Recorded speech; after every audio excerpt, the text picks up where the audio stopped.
Amen. Praise the Lord. Mga kapatid, magandang gabi sa pangalan ng ating Panginoon.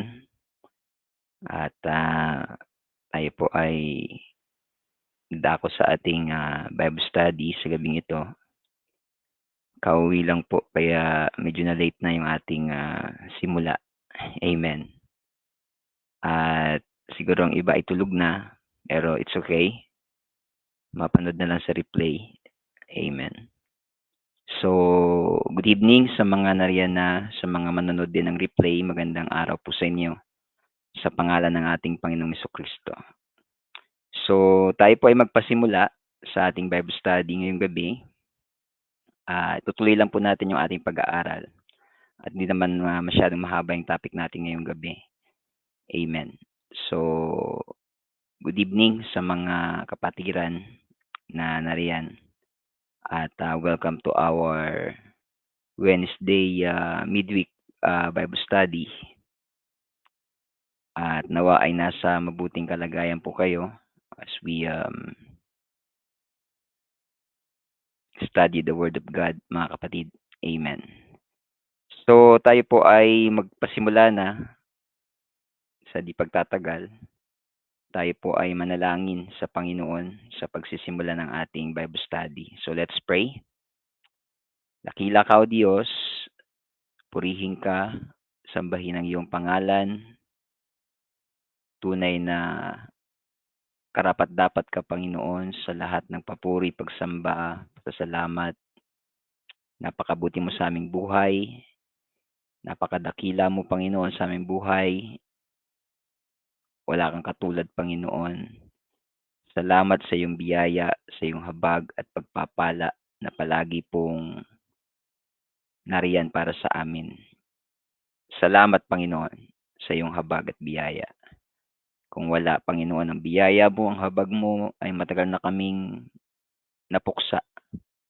Ngunit salamat sa iyong habag na palaging bago sa bawat umaga, Panginoon. Panginoon, linisin mo kami ng iyong dugo. Hugasan mo kami pakabanalin, lukuban ng iyong presensya at ng iyong banal na dugo. Dalangin po namin na ikaw po magpatawad sa aming mga sala, anumang hindi naging kalugod-lugod sa iyong harapan, sa aming isip, sa aming salita o gawa, ay nagpapakumbaba kami humingi ng tawad, Panginoon. Hugasan, linisin mo kami ng iyong dugo at bigyan mo kami ng karunungan sa pag-aaral, pagtatalakay ng iyong mga salita. Maraming salamat, Panginoon. Gabayan mo ang iyong lingkod. Wala pong magagawa labas sa aking sarili. Kaya umaasa po ako, Panginoon, sa iyong biyaya. Marami pong salamat. Malaya kang mangusap. Ito pong aming dalangin sa iyong dakila at makapangyarihang pangalan. In Jesus' mighty name we pray. Amen and amen. So, praise the Lord, mga kapatid. Isa pong mapagpalang gabi muli sa pangalan ng ating Panginoong Jesucristo. Amen. Praise God. So, tayo po ay magpapatuloy sa ating serye ng pag-aaral. Ang ating pong series ay In the Beauty of Holiness. So, sa kagandahan ng kabanalan. So, ito po ay study series on holiness. So, tayo po ay pangatlong part na ngayon ng ating pag-aaral ng salita ng Diyos patungkol sa kabanalan, mga kapatid. So, third part na. Sa una ay tinalakay natin yung principles of holiness, ano ibig sabihin ng banal, ano ibig sabihin ng holy. At gayon din, nung last week, tinalakay naman natin yung ilang principles of holiness patungkol sa kaibahan nung positional at nung practical holiness, mga kapatid. So, natapos na natin yan, mga holiness principle, Hebrews 12 verse 14. Two kinds of holiness, tatalakay natin last week yung positional holiness at yung practical or experiential holiness, mga kapatid. So, dalawang uri ng kabanalan ang natalakay natin last week. So, ibig sabihin ng positional holiness, ito yung kabanalan na meron tayo dahil sa Panginoong Jesucristo. Ayan. So, naunawaan natin na wala pong taong banal sa kanyang sarili, kahit gaano tayo ka-relihiyoso, wala pong taong kayang mag-manufacture ng kanyang sariling kabanalan. Ang kabanalan natin ay imparted lamang ng banal na espiritu sa ating buhay. At yung kabanalan ito at katwirang ito ay dahil sa katwiran ni Kristo. Ang Panginoon ay hindi lamang po nabuhay para mamatay sa krus ng Kalbaryo, bagkus nabuhay ang Panginoon bilang tao para rin po mamuhay ng mayroong kumpleto at perpektong kabanalan at katwiran. Ano? Ang Panginoon ay hindi lamang pumarito para mamatay sa krus. Isa po 'yun. Pero kung mapapansin natin, dumaan ang Panginoon sa proseso mula pagkabata. Bakit? Dahil ginanap niya ang kautusan. Ginanap niya ang katwiran ng Diyos. 'Di ba sabi niya kay John the Baptist, ito ang nararapat sa atin, ang pagganap ng buong katwiran ng Diyos. So, ang Panginoon na parito hindi lamang upang mamatay, kundi upang mabuhay din ng mayroong kumpletong kabanalan at katwiran na naaayon sa batas ng Diyos. At itong katwiran na ito ni Kristo ay ibinihis, imputed sa mga mananampalataya nang tayo po ay nanampalataya sa Ebanghelyo, ang perpekto at dalisay na katwiran at kabanalan ni Kristo ay inimpute po sa atin. It was credited unto us. Yan po ang ibig sabihin ng righteousness that is by faith na sinasabi ng Bible. Sabi ni Pablo, in the gospel therein is the righteousness of God revealed from faith to faith, as it is written, the just shall live by faith. So, yung katwiran ng Diyos na ginanap ni Kristo bilang tao ay inimpart or inimpute sa mananampalataya when we believe the gospel of Jesus Christ. And we know what it means to believe, kasama po dyan ng obedience that corresponds to your belief. Hindi lang yan mental assent. So, yung katwiran na yung kabanalan na yun na kay Kristo ay inimpute sa atin. So, tayo ay naging banal at naging matuwid dahil kay Kristo. Okay, yan po yung tinatawag na positional holiness or positional righteousness or tinatawag din ng iba na initial justification, at yan po ay dahil kay Kristo. It's not because of our works, but it is because of the Lord Jesus Christ. It was imputed to us when we believe. So it was righteousness that is by faith. Yan ang sabi ng Bible. So yes, tayo po ay banal dahil kay Kristo, and that is positional holiness. Without Christ, if we are not in Christ, we have no righteousness, we have no holiness, because our holiness, our righteousness is only in Christ. Okay, we are made righteous in Christ. We are made righteous because of the righteousness of Christ. Yan po ibig sabihin ng positional holiness. We are in the locative of Christ. We are in Christ. Tayo na kay Kristo. And because of the righteousness of Jesus Christ, tayo po ay naging matuwid din. Kumbaga, parang yung arko, kung halintulad natin sa arko ni Noah, naligtas yung mga tao doon, sila Noah, ang kanyang sambahayan, dahil nasa loob sila ng arko. Kung labas sila sa arko, wala silang kaligtasan. So parang ganun din yun, mga kapatid, nagkaroon tayo ng kabanalan at katwiran dahil na kay Kristo tayo. Na kay Kristo tayo dahil sa pananampalataya. So, ang ibig sabihin, mga kapatid, itong righteousness that is by faith Yung holiness that is by yung holiness imparted to us, this is what we call positional holiness. Ayan. So yung pangalawang klase ng holiness is yung tinatawag nating practical holiness or experiential holiness. It's not enough that we are that we have positional holiness. Okay na pala, pastor banal na pala tayo dahil kay Kristo Matuwid na tayo dahil kay Kristo, wala tayong gagawin. Ay hindi po. That righteousness, that holiness that is imputed and imparted to us, we need to live it out.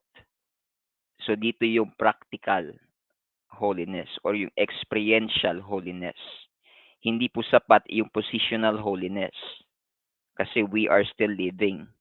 So we need to live in accordance to the holiness and righteousness that is imparted and imputed to the believer. So that is practical or experiential holiness. Ano po? Dito napapasok yung ating lifestyle.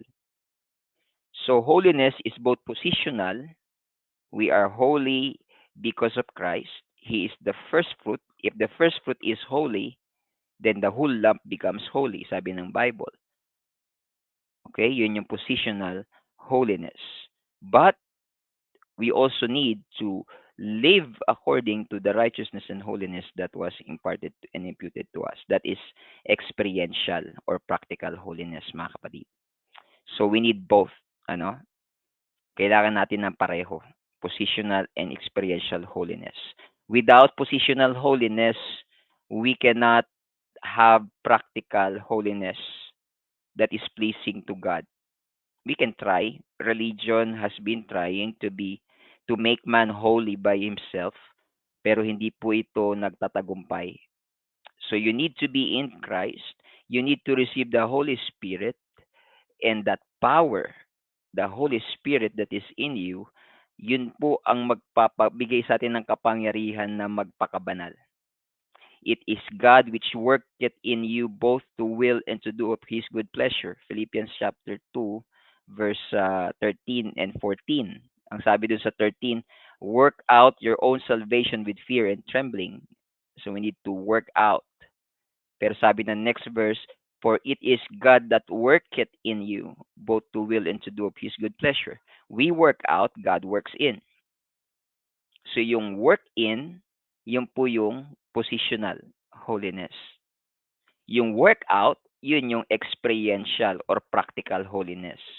We need to do both. We need to have both. Without the working in, we cannot work out. Kailangan natin yung the power that is working in us, sabi nga ni Pablo. That's the Holy Spirit. Okay. So yan po mga kapatid ang positional and experiential holiness. So yan natalakay natin last week. Both are important. Kailangan po pareho yan. Hindi po yan either or. Hindi po yan pag mamimili ka lang sa isa. No. Dapat pareho meron tayo niyan. Ayan. Yan, 1 Thessalonians 4:7-8. So yan po mga kapatid. So ngayong gabi naman, talakayin natin ang 3 holiness teachers. Hindi man ito masyadong mahaba mga kapatid. Maiksi lamang ito. Yung 3 guro ng kabanalan. So kailangan po natin ng instructor pagdating po sa kabanalan ng Diyos.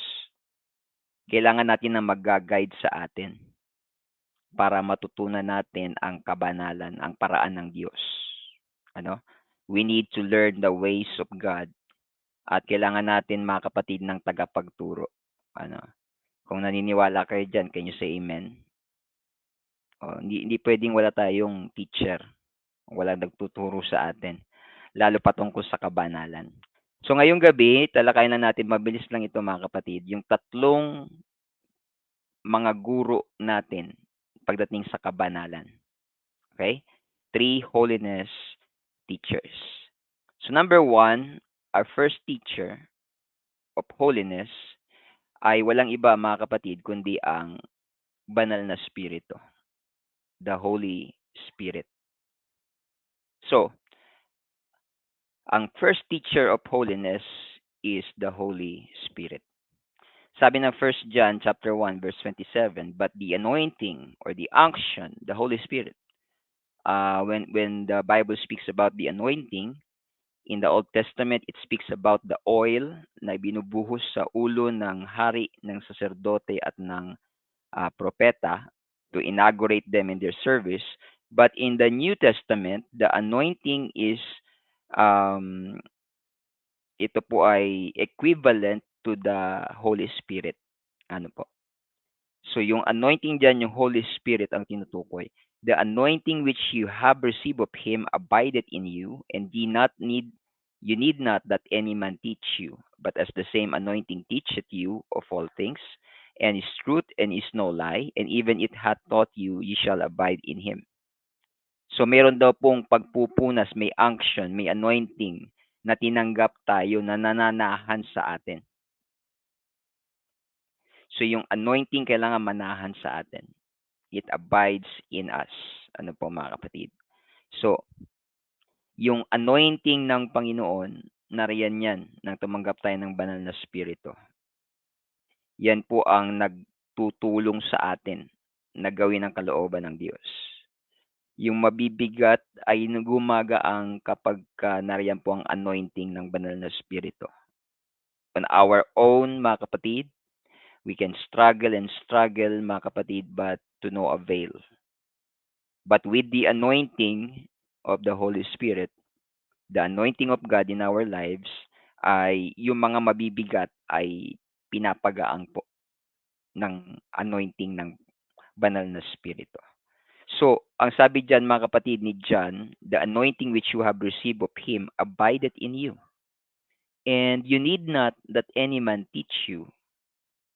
So, hindi na raw natin kailangan ng sino pang magtuturo sa atin. Ano ibig sabihin ng pastor? Hindi pala natin kailangan ng pastor, ng teacher, dahil sabi diyan ni John, di natin kailangan ng anumang tagapagturo. Sabihin ba niyan, di natin kailangan ng pastor, di natin kailangan ng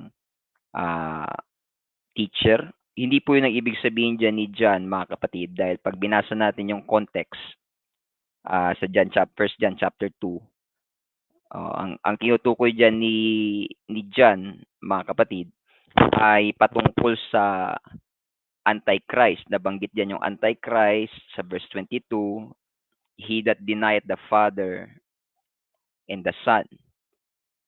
So, patungkol ito sa Antikristo, patungkol ito sa mga mandaraya sa mga huling kapanahunan. So, yung context dyan na sinabi ni John na hindi nyo na kailangan ng tagapagturo kasi may sinasabi dyan na magliligaw sa marami. So, we have the unction of the Holy Spirit para hindi tayo ma-deceive. Hindi tayo maligaw ng sino man. But as the same anointing teacheth you of all things, and is truth, and is no lie, even as it hath taught you, you shall abide in Him. So, ang banal na spirito ang nag-guide sa atin. So, ang number one teacher of holiness is the Holy Spirit. Sabi ng Romans 1 verse 4, and declared to be the Son of God with power, according to the Spirit of holiness, by the resurrection from the dead.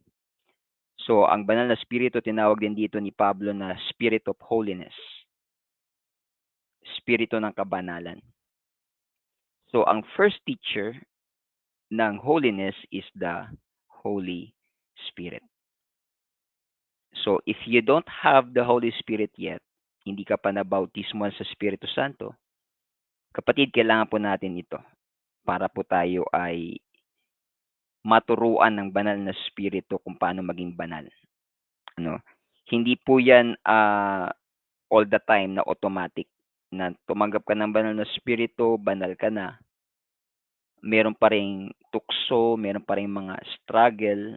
At paano mo yung mapagtatagumpayan? Through the Holy Spirit still.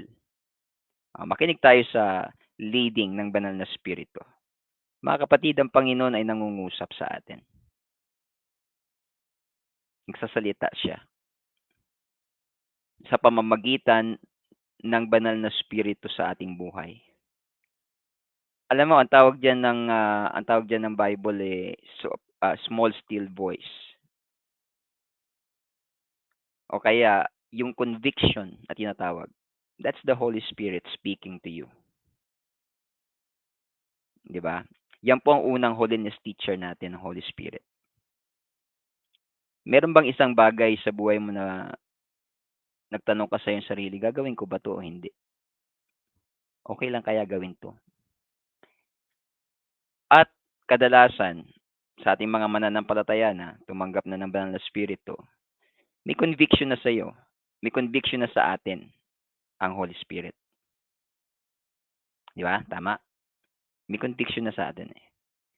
Parang sinasabi sa atin ng Holy Spirit na huwag mo gawin yan. Huwag mo isuot yan. Huwag mo tingnan yan. Huwag mo sabihin yan. That's the Holy Spirit teaching us. Ano po? The Holy Spirit is teaching us holiness. Ang banal na spirito ang una nating guro ng kabanalan. Ano po? Sa pamamagitan ng conviction ng Holy Spirit sa ating buhay. Kaya mga kapatid, habang tayo po ay lumalago sa paglilingkod sa Panginoon, lumalalim sa paglilingkod sa Panginoon, tumatagal, dapat yung conviction ng Holy Spirit sa atin ay lumalalim, lumalago at nagiging sensitive din tayo. Ano po? How is our conviction? Lumalalim ba? O kapag hindi natin pinapakinggan ang turo ng Holy Spirit, may conviction ng Holy Ghost ay natin pakinggan, ang banal na spirito hindi na magsalita. At yung ating mga budhi ay magiging manhid. Ayan. Mabasa natin yan sa Romans chapter 1. Di ba? Because they did not want to retain God in their knowledge. They did not glorify Him as God. Neither were thankful.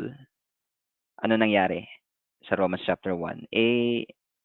Nagkaroon sila ng manhid na kaisipan bandang dulo. So, that is because of not retaining God in our knowledge. O sa banal na spirito, not listening to the conviction of the Holy Spirit. Remember King Saul? Si Haring Saul? Ayaw niya makinig. Ayaw niya makinig sa propeta, ayaw niya makinig sa salita ng Diyos, ayaw niya makinig sa conviction. Bandang huli, hindi na siya kinakausap ng Diyos.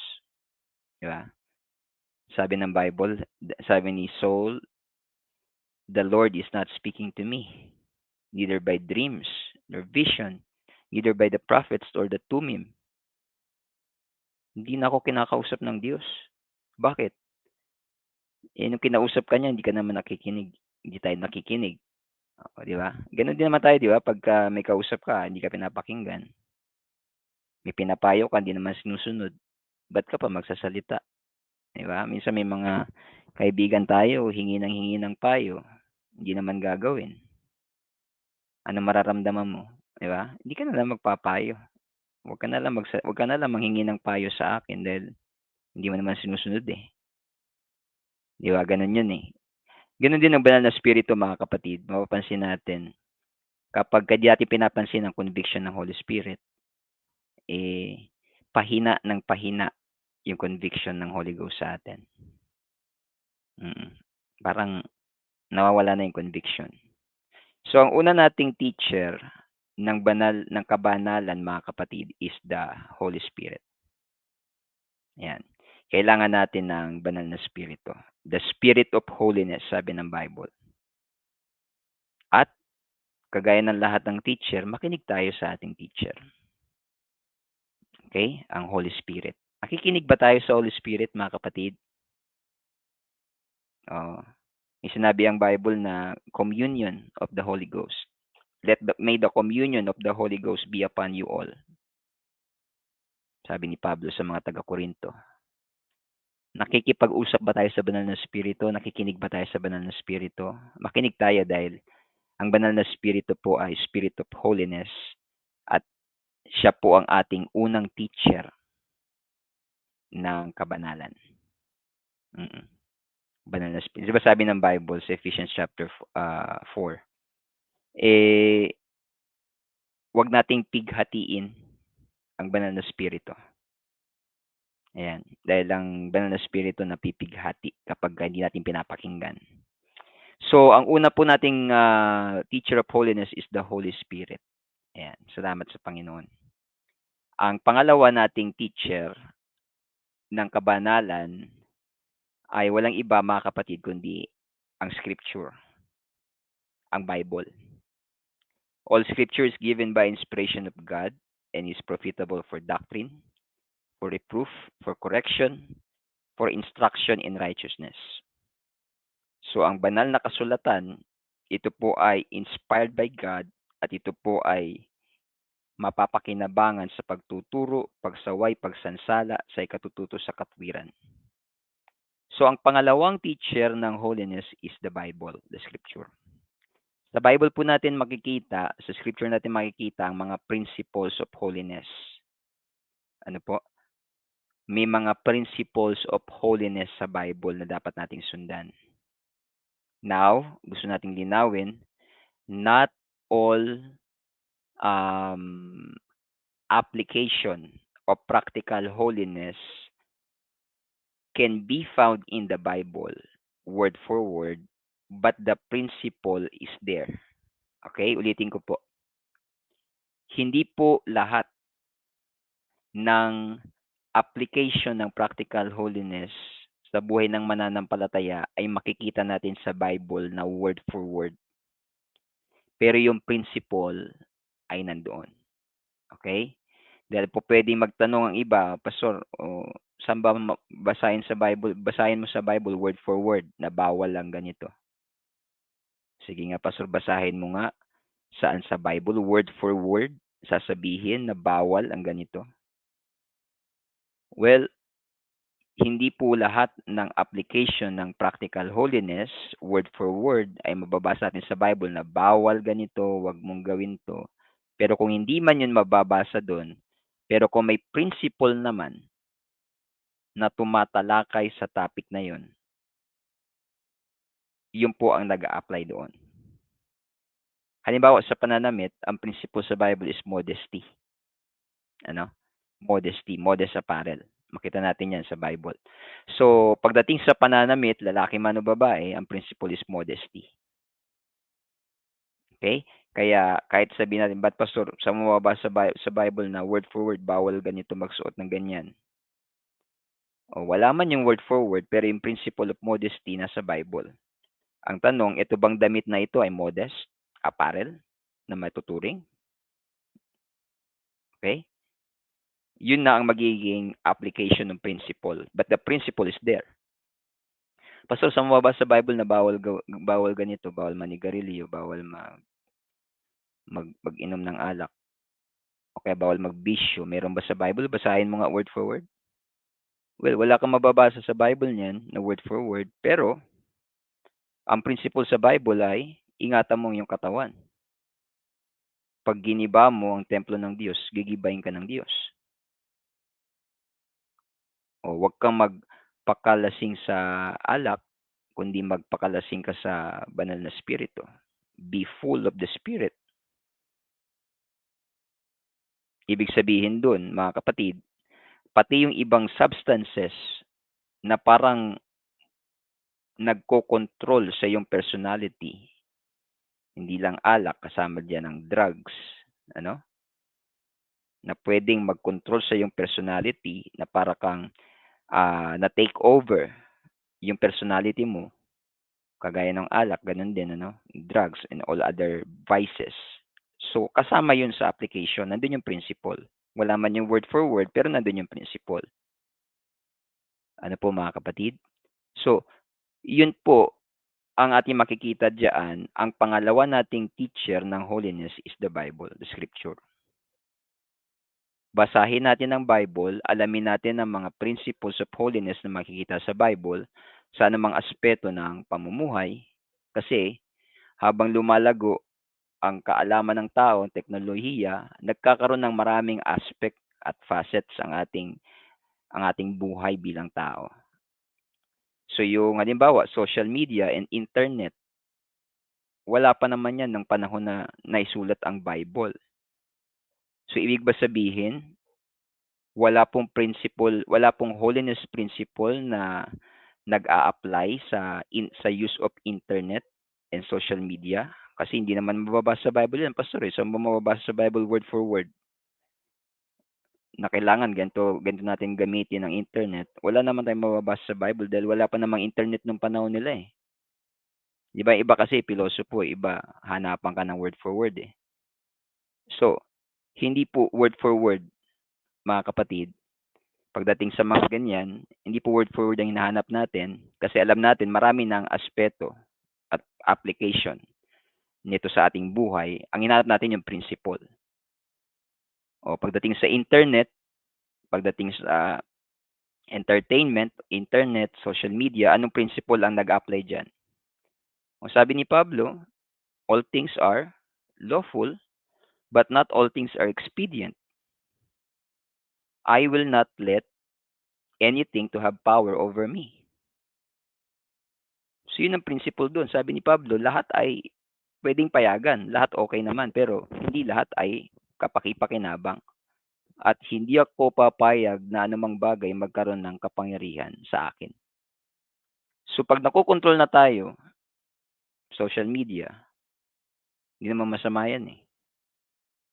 Pero pag sa paggamit natin to na-abuse na at nakokontrol na tayo, imbis na gagamitin natin for the glory of God, baligtad, tayo na ang nagagamit ng social media. So yung principle na sinabi ni Pablo, mag-apply doon. So kailangan natin lagyan ng boundary. Paggamit ng internet. Ano? So, wala man yung word for word, pero may mga principles sa Bible na nag-a-apply sa lahat ng aspeto ng ating buhay. And that's for sure.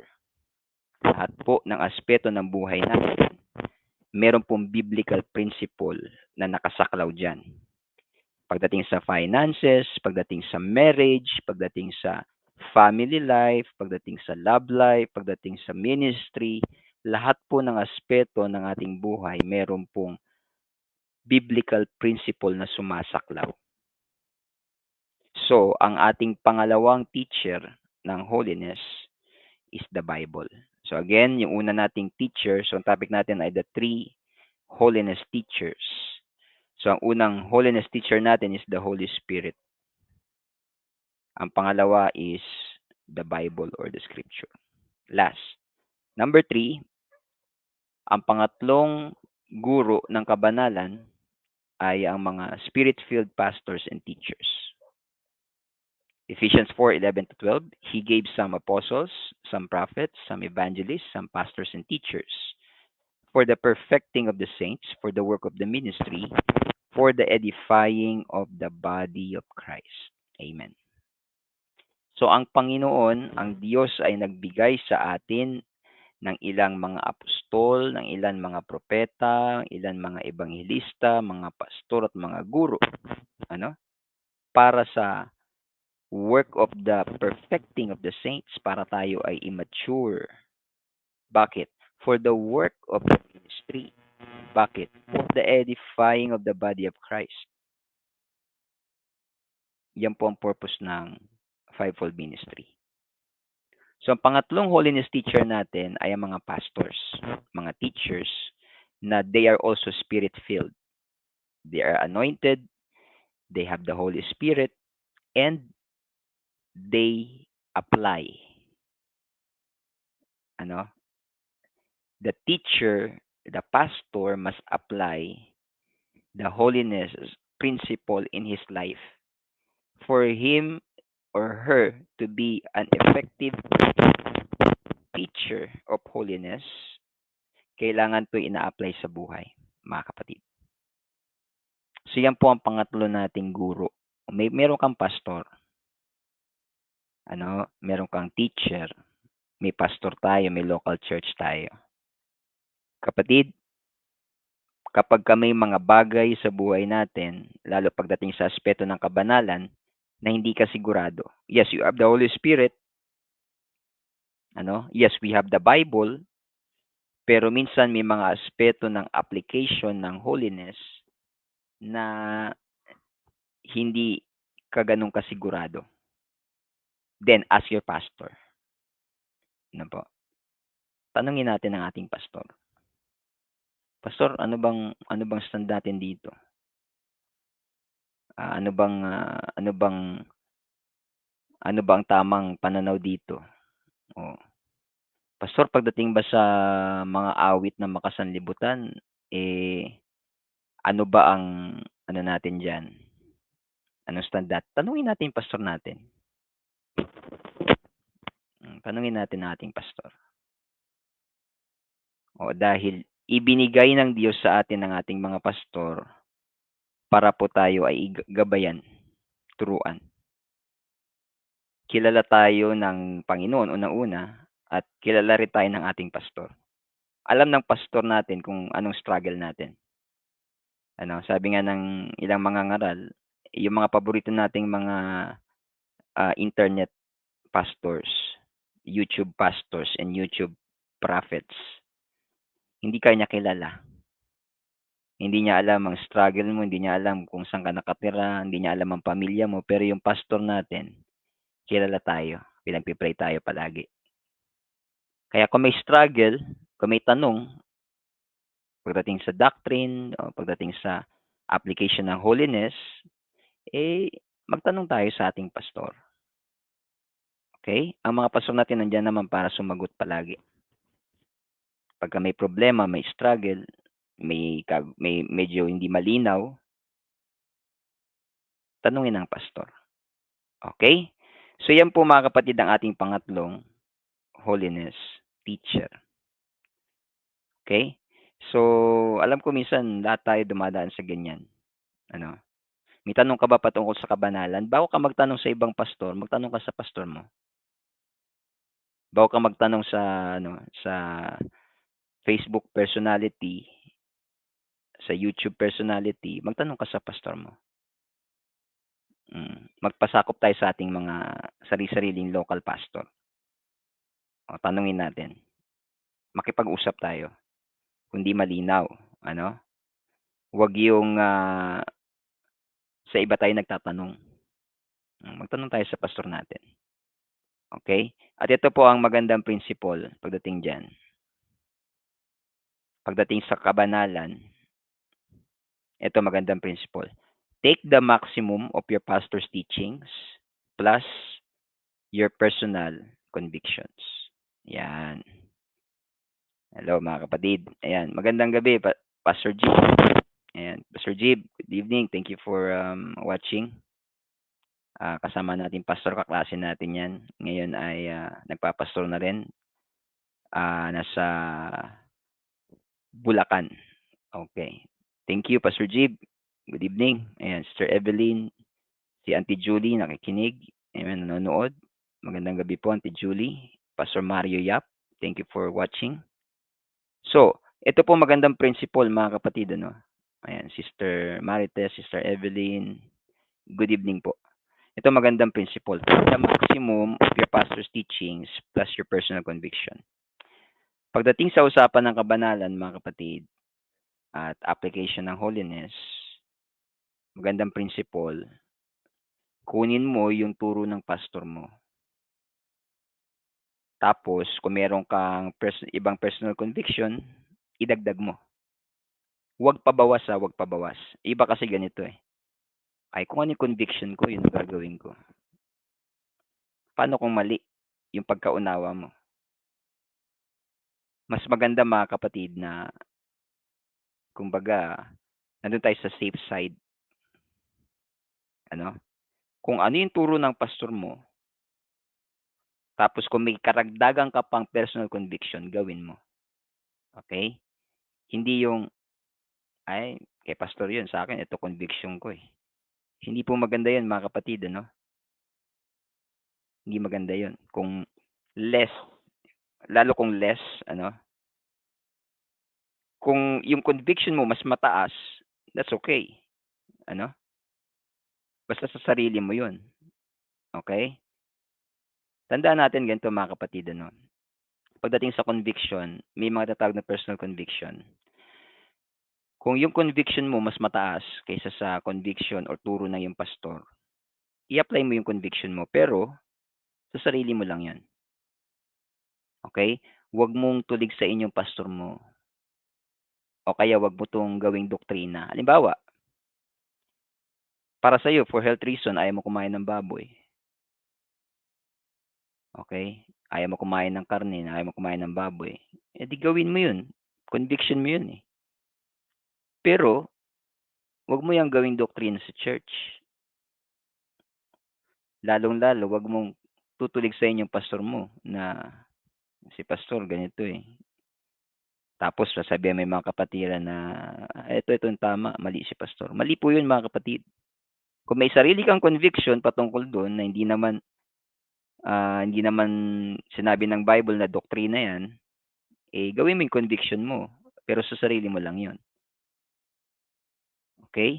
Pero 'yun ay kung mas mataas yung conviction mo, pero kung mas mababa, ay apply mo yung ituro ng pastor mo. Ano po mga kapatid, na-gets niyo? Hindi yung, "Ay, ayoko sundin yang ano ni pastor, turo ni pastor, may sarili akong conviction." 'Wag gano'n mga kapatid, ano? Take the maximum of your pastor's teachings. Lahat ng turo ng iyong pastor, gawin mo, okay? Now, kung meron kang ibang conviction na mas mataas, mas higit doon, idagdag mo. Kailangan padagdag, 'wag pabaw mga kapatid, yung conviction natin dapat hindi pabawas ng pabawas, ano? Dati convicted tayo sa ganito, later on hindi na. 'Wag gano'n mga kapatid, medyo hindi magandang sign 'yun. Hindi magandang sign 'yan. Mm. Mas maganda yung padagdag ng padagdag yung conviction natin. Habang tumatagal tayo, nagiging sensitive tayo sa pangungusap ng banal na espiritu. So yan po ang magandang principle diyan. Magtanong tayo sa ating sariling pastor. Pastor, ano bang turo natin patungkol dito? Okay. Igawin mo yung turo ng iyong pastor. Okay? Lalo sa mga kapatiran dito na nanonood, UPC, lalong-lalo. Tanong tayo sa pastor natin. Huwag sa ibang pastor. Take the maximum of your pastor teaching plus your personal conviction. So lahat ng turo ng iyong pastor, gawin mo. Tapos idagdag mo pa yung conviction mo. Hindi dapat pabawas. Ito yung turo ni pastor. Babawasan ko kasi ito yung conviction ko pagdating dito, mas mababa eh. Huwag. Mga kapatid. Yan po ang maganda nating gawin. Dahil again, yan pong tatlo na yan, ang ating pong tatlong holiness teacher. Okay, ulitin ko. Balikan natin mabilis bago tayo magtapos. Ang ating tatlong holiness teacher, number 1, Holy Spirit. Banal na Espiritu. Ang banal na Espiritu ang nag-guide sa atin, nagtuturo sa atin. Nag-i-impart sa atin ng holiness. Nagbibigay sa atin ng tamang desire. Tinatama ang ating motibo, ang ating intensyon ng banal na Espiritu nandiyan para banalin ang ating isipan, palitan ang ating mga evil desire. Yan ang gawa ng banal na Espiritu sa ating buhay. Gawin tayong humble and teachable. Yan ang sabihin yan ang gawa ng banal na Espiritu sa buhay natin. At pangalawa, nandyan din yung conviction ng Holy Spirit. Tinuturuan tayo ng Holy Spirit by conviction. Pag kinonvict ka ng Holy Ghost, huwag mo na gawin. Mga kapatid, Tandaan natin yun, mga kapatid. Pag kinonvict tayo ng Holy Ghost na huwag gawin ang isang bagay, huwag sabihin ang isang bagay, huwag na nating gawin. Huwag natin, sundin natin. Sundin natin ang conviction ng Holy Spirit. At pag di natin sunod ang conviction ng Holy Spirit, delikado. Delikado, mga kapatid. So pag kinonvict ka, sabi ng Holy Spirit, huwag mo nang pakinggan yan. Huwag mo na pakinggan. Sabi ng Holy Spirit sa'yo, huwag mo nang panoorin yan. Huwag mo nang panoorin. Hindi, check ko lang po. Hindi, huwag ganun. Pag sinabi ng Holy Spirit na huwag na kagad. Siya ang ating teacher ng kabanalan. Sabi ng Holy Spirit, huwag mo nang sabihin yan. Huwag mo nang sabihin. Hindi, gusto kong sabihin, nagagalit ako eh. Hindi, sabi ng Holy Spirit, kinonvict ka ng Holy Spirit, wag mo sabihin. Wag mo sabihin, pigilin mo yung labi mo, pigilin mo yung dila mo. Kasi nangyayari sa atin yan, madalas. Ako na-experience ko yan, mga kapatid. Sabi ng Holy Spirit, wag mong sabihin yan. Minsan nagsasalita tayo ng labag sa conviction ng Holy Ghost. Later on, na-realize mo nga, no? Sabi nga ng, I think si Pastora Marian yun, nung prayer and fasting, last Friday. Minsan sa dami nating sinasabi, nagsisinungaling na tayo. Sumobra na yung nasabi natin. Dahil sa dami nating sinasabi, minsan, dami nating sinasalita, nakapagyabang na pala tayo, nakapagsinungaling na pala tayo, ang dami nating nagawang di maganda, nasabing di maganda. So pag Holy Spirit kinonvict tayo, hold your tongue. Huwag mong sabihin yan kahit nagagalit ka. Hindi po yun pagiging ipokrito, hindi po yun pagiging plastic, Hindi po. Yun ay pagiging masunurin sa conviction ng Holy Spirit. Ay, wag tayong di ba sabi ng iba, wag tayong magpakunwari. Ay, hindi po palaging ini-express dapat kung ano ang gusto nating sabihin o yung damdamin natin, hindi palaging ini-express, mga kapatid, dahil minsan sa pag-express ng ating damdamin, nagkakasala tayo, nakakasakit tayo. So, I understand sometimes kailangan natin mag-express, but guided ng Holy Spirit. Ang Panginoon din nagalit, yes, pero di siya nagkasala. So, ang unang teacher natin is the Holy Spirit. Listen to the teaching of the Holy Spirit. Listen to the voice of the Spirit. Listen to the conviction of the Holy Spirit. Sometimes, ang pagtuturo ng Holy Ghost is through an audible voice. Sometimes, the teaching of the Holy Ghost is through a strong impression in your spirit. Hindi mo man narinig na tinig talaga, pero yung impression sa spirit at sa puso mo, alam mong nangusap ang Diyos sa iyo. That is how the Holy Spirit teaches us, mga kapatid. And if we always listen to the Spirit, di ba? Sabi ni Eli kay Samuel, nakarinig po ako ng tinig. Tinatawag yung pangalan ko. Sabi ni Eli ganito, Samuel, pag narinig mo uli ang tinig, magsalita ka, sabihin mo, Panginoon, magsalita ka dahil ang iyong lingkod ay nakikinig. Ganun dapat, mga kapatid, attitude natin sa Holy Spirit. May conviction ng Holy Spirit, dapat, sige Lord, sawayin mo ako, nakikinig ako. Hindi yung, wag ko pansinin. Minsan di natin pinapansin yung conviction. Napipighati natin ang banal na spirito, at pangalawa, susunod, hindi na magsalita ang Holy Ghost. O kaya mamamanhid ang ating budhi. Hindi tayo sensitive. So, pangalawang teacher natin is the Bible. Biblical principles about holiness, nasa Bible po yan. So, read the Bible, study the Bible. Ang purpose ng pag-aaral ng salita ng Diyos is not for head knowledge, it is for obedience. If we study the Word and we don't obey it, it will not profit us. Mapapahamak tayo. Kahit tayo nag-aaral, nagbabasa ng Biblia, kung di naman natin ginagawa, baliwala. Kahit tayo ma-memorize natin ang Bible from cover to cover, kung di naman natin sinusunod, baliwala, mga kapatid. So, nasa Biblia, mga principles of holiness, the Bible is our teacher of holiness. And number 3, Spirit-filled pastors and teachers. Meron tayong mga pastor and teacher na nagtuturo sa atin. Makinig tayo sa kanila. Huwag natin isipin na, si pastor, ano lang yan eh. Old-fashioned kasi yan eh. Si pastor kasi sobrang higpit niyan eh. Si pastor parang ano yan, parang hindi dumaan sa pagkabata yan eh. Huwag ganun, mga kapatid. Ginagamit ng Panginoon natin mga pastor para tayo ay turuan. Amen. Turuan sa paraan ng kabanalan. So, mga kapatid, ang ating topic ngayong gabi. So, it is about the 3 holiness teachers. Amen? So nawa, meron tayong natutunan sa ating Bible study ngayong gabi. Ayan, meron tayong mga tagapagturo ng kabanalan, kapatid.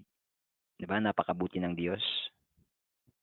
Binigyan niya tayo ng teachers, the Holy Spirit, the Bible, and our pastors and teachers. Tinuturuan tayo ng Panginoon dahil alam ng Panginoon sa ating sarili, hindi natin kaya. Pero sa biyaya ng Panginoon, kung tayo po ay magiging willing at magiging obedient at talagang we pursue this, hindi ito isang bagay na we take passively, but rather we pursue, we follow after holiness, follow after peace, follow peace with all men, and holiness, without which no man shall see the Lord. If we follow after holiness and peace among men, among our fellow men, mga kapatid, kung talagang ito ay ating gagawing passion natin na sumunod sa kabanalan, tutulungan tayo ng Panginoon sa pamamagitan ng banal na Espiritu, ng Bible at ng mga teachers natin and pastors na magtuturo sa atin ng daan ng kabanalan ng Diyos. So mga kapatid, salamat sa Panginoon, sa kanyang biyaya. Hindi tayo pinabayaan ng Panginoon. Kaya maging desire natin to, maging passion natin, makasunod sa kabanalan. So, salamat mga kapatid sa inyong panonood ngayong gabi. Hanggang dyan lang ang ating Bible study. At nawa may napulot kayo kahit kaunti. At next week tutuloy natin yung ating pag-aaral about holiness. Kung na-miss nyo yung ating unang dalawa, pwede nyo pong balikan dito sa ating Facebook page yung ating unang lessons about in the beauty of holiness.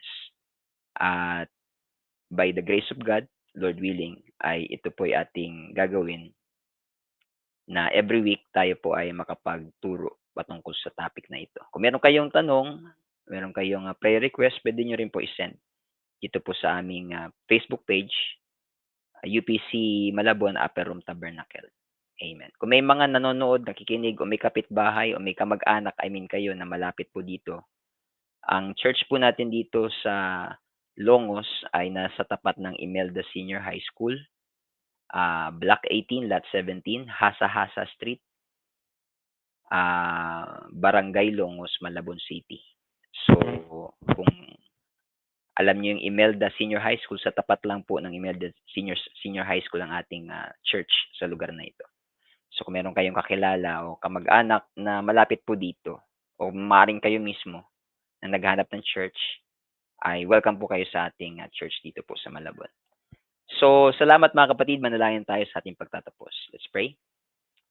Dakila ka, Panginoon, ikaw ay banal. Salamat sa ibinigay mong tagapagturo ng kabanalan. Unang-una, ang iyong banal na spirito. Pangalawa, ang iyong banal na salita. At pangatlo, ang iyong mga guro at mga pastor na itinalaga sa amin.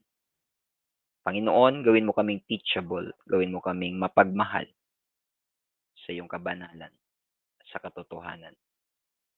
Maraming salamat, Panginoon. Dalangin po namin ang pagpapalat gabay mo sa lahat ng nanonood, mga kapatiran, at sino mang maabot ng broadcast na ito, ay we pray for your blessing and your guidance. Maraming salamat, Panginoon. Sa iyo po ang lahat ng kapurihan, kaluwalhatian. This is our prayer in Jesus' mighty name. Amen and amen. So, God bless you mga kapatid. Salamat po. At pagpalain tayo ng Panginoon. Ang pag-iingat, gabay at pagpapala ng Panginoon ay sumating lahat. God bless you at magandang gabi. Thank you po for watching.